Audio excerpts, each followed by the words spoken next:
Hello dear students and friends, मैं अरुण कुमार सिंह आपका अपने YouTube channel Arun sir academy पर हार्टली वेलकम करता हूं। आइए, जो हमारी सीरीज अनवरत जारी है शार्ट क्वेश्चन एंड आंसर की, उसी कड़ी में एक बार फिर हम लेकर आपके सामने आए हैं लेसन 5 इंडिगो के शार्ट आंसर। लेकिन शार्ट आंसर से पहले थोड़ा सा हम इस लेसन की समरी के बारे में जान जाते हैं तो कहानी, ताकि क्वेश्चन आंसर हमारी जरा समझ में आए। इस लेसन की कहानी, ये लेसन आपका राजकुमार शुक्ला, महात्मा गांधी और राजकुमार शुक्ला के बीच की ये कहानी है। इस कहानी की शुरुआत लखनऊ से होती है कि जब राजकुमार शुक्ला, जो एक गरीब किसान था, वो महात्मा गांधी से मिलने के लिए लखनऊ आता है और उनसे रिक्वेस्ट करता है कि वो उसके साथ चंपारण चले, क्योंकि चंपारण जो कि बिहार में स्थित है, वहाँ पर बटाईदारों के खिलाफ, शेयर क्रॉपर्स के खिलाफ जो है अन्याय हो रहा है।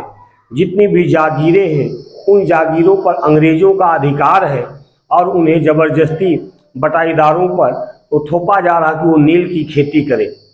महात्मा गांधी जी राजकुमार शुक्ला के दृढ़ निश्चय को देखकर उसके साथ जाने के लिए तैयार हो जाते हैं।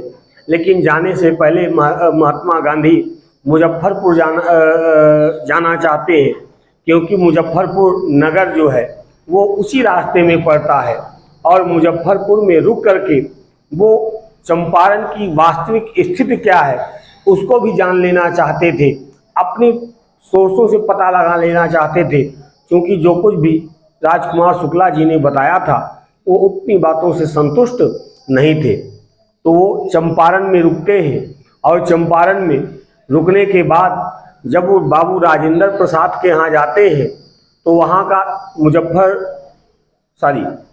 तो जो राजेंद्र प्रसाद का जो नौकर होता है वो भी महात्मा गांधी को एक किसान ही समझ लेता है, क्योंकि राजकुमार शुक्ला प्रायः राजेंद्र प्रसाद के घर आया जाया करते थे और उनको मजबूर किया करते थे कि वो चलकर चंपारण में किसानों के खिलाफ जो है लड़ाई लड़े।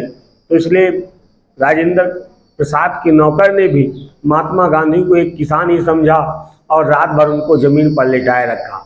इन सभी प्रतिकूल परिस्थितियों के बावजूद भी महात्मा गांधी वहां पर गए, वकीलों से मिले और उनसे समस्या का कारण जाना, और उसके बाद जब उन्होंने ये जाना कि ये वकील किसानों से बहुत ज़्यादा फीस ले रहे हैं, तो महात्मा गांधी ने वकीलों को डांटा भी और उसके बाद उनका मुकदमा वो खुद लड़ने लगे। किसानों की हित की लड़ाई लड़ने के लिए वो आगे बढ़े। तो उनको कोर्ट से आदेश मिला, समन जारी हुआ कि वो वापस लौट जाएं। उन्होंने बड़े विनम्रतापूर्वक ये बताया कि वो कोर्ट के आदेश का पालन तो करना चाहते हैं, लेकिन साथ ही साथ वे अपने लोगों की लड़ाई भी लड़ना चाहते हैं, अपने कर्तव्य का पालन भी करना चाहते हैं, जिस वजह से वो कोर्ट के इस आदेश को मानने से उन्होंने इनकार कर दिया। और अंतोगत्वा अंत में विजय किसकी हुई? शेयर क्रॉपर्स की हुई, जिसका परिणाम ये निकला कि महात्मा गांधी एक महान विभूति बनकर निकल आए और इसका प्रभाव उनके आगे आने वाले मूवमेंटों में भी, आंदोलनों में भी पड़ा। चलिए अब आइए हम इस लेसन की एक एक क्वेश्चन आंसर देखते हैं और इसके अर्थ को समझते हैं। पहला क्वेश्चन है कि हु वाज राजकुमार शुक्ला, कि राजकुमार शुक्ला कौन थे? Why did he want to take Gandhi ji to Champaran, वो गांधी जी को चंपारण क्यों ले जाना चाहते थे? तो आंसर है Rajkumar Shukla was a poor sharecropper of Champaran in Bihar. Rajkumar Shukla Bihar, Champaran के बिहार का रहने वाला एक गरीब बटाईदार था। ऑल्दो ही वाज इलिटरेट, यद्यपि वो निरक्षर था, but resolute for his decision, लेकिन अपने निर्णय पर वो क्या था? दृढ़ निश्चयी था। He wanted to take Gandhi ji to Champaran, वह गांधी जी को चंपारण ले जाना चाहता था to fight the injustice and exploitations. To fight means Mahatma Gandhi लड़ाई लड़े, इनजस्टिस माने अन्याय की, एंड एक्सप्लॉयटेशन मीन्स होता है कुरीतियों की, of the share croppers means जो बटाईदारों के ऊपर लागू हुई थी। अगला क्वेश्चन है Gandhi ji said it was an extraordinary things in those days explain. बहुत बढ़िया क्वेश्चन है कि गांधी जी ने कहा कि यह एक असाधारण बात है इन दोज डेज, माने उन दिनों, इसका क्या अर्थ होता है? तो इसका अर्थ देखिए, it was an extra ordinary thing in those days, उन दिनों ये बहुत बड़ी बात हुआ करती थी। इसका मतलब है in smaller towns Indians were afraid of to show their sympathy. इसका मतलब ये है कि छोटे छोटे कस्बों के जो किसान थे वो शो देयर सिंपैथी, अपनी सहानुभूति दिखाने से डरते थे। किसके प्रति? फॉर होम, उन लोगों के प्रति, who advocates the home rule, जो होम रूल की वकालत किया करते थे। But now they were with MK Gandhi, लेकिन अब वे सभी क्या थे? महात्मा गांधी के साथ थे। तब महात्मा गांधी ने ओवर हेलमेट होकर, भाव विभोर होकर ये बात कही थी, it was an extraordinary thing in those days. अगला क्वेश्चन है कि why did Gandhi ji decided to go to Muzaffarpur before going to Champaran? Most important question, कि चंपारण जाने से पहले महात्मा गांधी ने मुजफ्फरपुर जाने का निश्चय क्यों किया? Gandhi ji decided to go to Muzaffarpur before going to Champaran. Answer कहता है कि चंपारण जाने से पहले महात्मा गांधी जी ने मुजफ्फरपुर जाने का निश्चय किया। क्यों? क्योंकि he wanted to know more complete information, क्योंकि वह अधिक कंप्लीट इंफॉर्मेशन मीन्स सटीक जानकारी लेना चाहते थे about the condition in Champaran, means Champaran की स्थिति की और अधिक जानकारी लेना चाहते थे। Which Shukla was incapable of imparting, जो जानकारी देने से शुक्ला क्या थे? असमर्थ थे, अयोग्य थे। अगला question, why did Gandhi ji chide the lawyers? ये भी आपका बहुत अच्छा क्वेश्चन है, आने की संभावना है। कहता lawyers told Gandhi ji that they represented peasants groups in court. कहता वकीलों ने महात्मा गांधी से बताया कि वे किसानों को समूहों का रिप्रेजेंट करते हैं, कोर्ट में प्रतिनिधित्व करते हैं, अर्थात किसानों की वो कोर्ट में लड़ाई लड़ते हैं।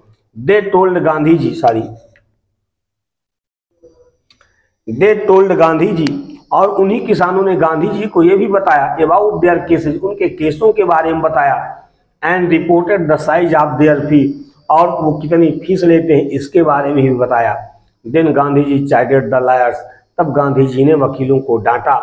फॉर कलेक्टिंग बिग फी, मतलब इतनी ज़्यादा फीस लेने के लिए। From the poor share croppers, माने उन गरीब बटाईदारों से। चलिए उसके आगे देखिए, अगला क्वेश्चन है कि why did Gandhi ji receive a summon to appear in court next day? कहता why did Gandhi ji receive a summon, Gandhi ji को एक समन क्यों प्राप्त हुआ? To appear in court next day, कि अगले दिन कोर्ट में वो उपस्थित हो। तो आंसर देखिए, कहता when Gandhi ji reached home, जब Gandhi ji reached home means घर पहुंचे, किसके? आपके राजकुमार शुक्ला जी के घर पहुंचे। तो he was served with an official notice, तो उनको एक ऑफिशियल नोटिस प्राप्त दी गई कि to quit Champaran at once, को तुरंत ही चंपारण से चले जाएं। Then Gandhi ji wrote on receipt, तब गांधी जी ने उस रसीद पर ही लिख दिया कि वो डिसओबे द ऑर्डर्स, कि वो इस आदेश का उल्लंघन करेंगे। सो गांधी जी रिसीव्ड अ समन, इसलिए गांधी जी को एक समन प्राप्त हुआ to appear in court next day, कि अगले दिन वो कोर्ट में उपस्थित हों। अगला क्वेश्चन है कि बैटल ऑफ चंपारण इज वोन, चंपारण के युद्ध को जीत लिया गया है। What is the meaning for it to Gandhi ji? कहता गांधी जी के लिए इसका अर्थ या इसका मतलब क्या है? कहता when Gandhi ji asked the lawyers, most important question, कि when Gandhi ji asked the lawyers, जब गांधी जी ने वकीलों से पूछा कि what they would do if he went to jail, कि यदि वो जेल चले जाएंगे तो तुम लोग क्या करोगे? At first the lawyers replied, पहले तो वकीलों ने उत्तर दिया कि they went to their homes, वे अपने अपने घर चले जाएंगे। But after some time they thought, कहता लेकिन कुछ समय तक उन्होंने आपस में विचार किया कि when a stranger was ready, कि कोई एक अजनबी व्यक्ति तैयार है to go to jail for the poor peasant, इन गरीब किसानों के लिए जेल जाने को तैयार है, तो they are going home would be shameful, तो हम लोगों का घर जाना क्या हो जाएगा? शर्मनाक हो जाएगा। Then they told Gandhi ji, तब उन लोगों ने गांधी जी से कहा कि they were ready to follow him into the jail, कि वे भी जेल तक जाने के लिए उनके लिए तैयार हैं। गांधी जी एक्सक्लाइम्ड देन, तब गांधी जी भाव विभोर हो जाते हैं और कहते हैं, क्या कहते हैं? कहते हैं the battle of Champaran is उन कि चंपारण के युद्ध को जीत लिया गया है। अगला और अंतिम क्वेश्चन है इस लेसन का कि who was Charles Freer Andrews. Charles Freer Andrews कौन था? Why did Gandhi ji not take his help for his movement. और गांधी जी ने अपने उस आंदोलन में उसकी मदद क्यों नहीं ली? तो आंसर है Charles Freer Andrews was an English pacifist. कहता है चार्ल्स फ्रीज एंड्रयूज एक अंग्रेज शांति दूत था and devoted follower of Gandhi ji, और गांधी जी का वफादार अनुयायी था। Gandhi ji did not want to take his help.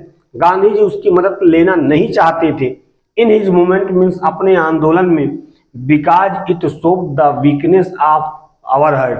Gandhi ji ने किसानों से कहा कि क्योंकि ये उनके हृदय की क्या दिखाएगा? कमजोरी को दिखाएगा। He told them, Mahatma Gandhi ने उन किसानों से कहा कि देयर केस वाज जस्ट, कि उनका केस जो है, उनका मामला जो है एकदम सच्चा है।